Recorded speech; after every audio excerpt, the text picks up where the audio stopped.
கொஞ்சம் பக்கோடா போடலான்னு போட்டேன். நான் எப்படி போடுறேன்னு சொல்கிறேன். அரிசி மாவு ஒரு 1/4 ஸ்பூனு கொஞ்சமாக போட்டேன் நான். ஒரு இது கடலை மாவு ஒரு 2 ஸ்பூன் போட்டுக்கோங்க. கறி மசாலா போட்டுக்கோங்க. இஞ்சி பூண்டு விழுது, உப்பு, மஞ்சள் பொடி போட்டுக்கோங்க. இப்போ போட்டு பிசைஞ்சு வச்சுருங்க ஒரு கொஞ்சம் நேரம். இப்போ போட்டுருவோம். நான் முதல்ல போட்டு கொஞ்சம் எடுத்துட்டேன். இது உங்களுக்கு காட்டுறதுக்காக கொஞ்சோண்டு போடுறேன்.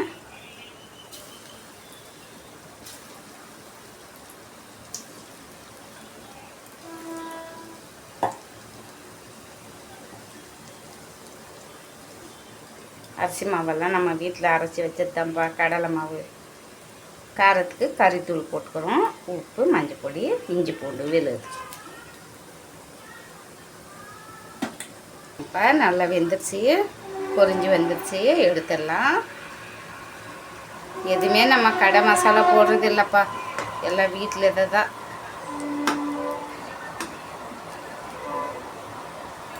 ஒத்துக்காது.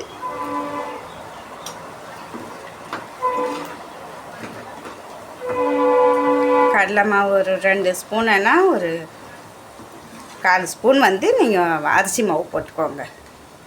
கறித்தூள் போட்டுக்கோங்க. இஞ்சி பூண்டு போட்டுக்கோங்க. நல்லா பிணைஞ்சி ஊற வச்சுருங்க. ஃப்ரிட்ஜில் வச்சுட்டிங்கன்னா கொஞ்ச நேரம் ஊறிச்சேன்னா நல்லா வரும். ஆஃப் பண்ணிடலாம்ப்பா.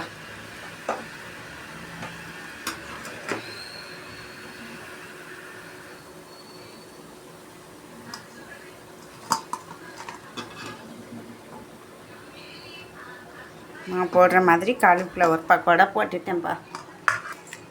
நீங்கள் இந்த மாதிரி செஞ்சு சாப்பிட்டு பாருங்கள். டேஸ்ட் எப்படி இருக்குன்னு சொல்லுங்கள். என் வீடியோ பார்க்குறவங்களுக்கெல்லாம் நன்றிப்பா.